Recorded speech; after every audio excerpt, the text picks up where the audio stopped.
Ами Бог, разумейте язици, покаяйте ся, яко с нами Бог. Българският патриарх, духовният водач на българските православни християни, не е подчинен на Брюксел. А в същото време Брюксел е антихристиянски.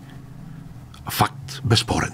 Покажете ми един документ последните 20 години, излязъл от Брюксел, в който християнството да е уважено като традиция, като религия, като цивилизация. Защото много хубаво говорим за демокрация. Ама демокрацията е продукт на християнската цивилизация. Защо в Азия няма този вид християнство, което ние абсолютно погрешно се опитваме да натрапваме на целия свят? Или по-скоро Щатите и Брюксел.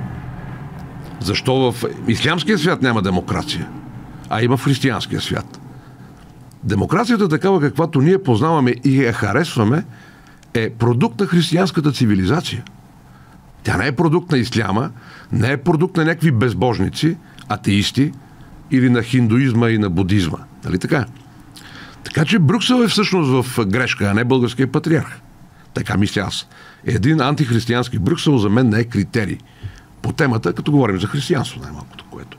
Така че патриарха, моето уважение към него, показва енергия. Това е от много години, бих казал колко, 80 години, най-младия български патриарх и най-енергичния.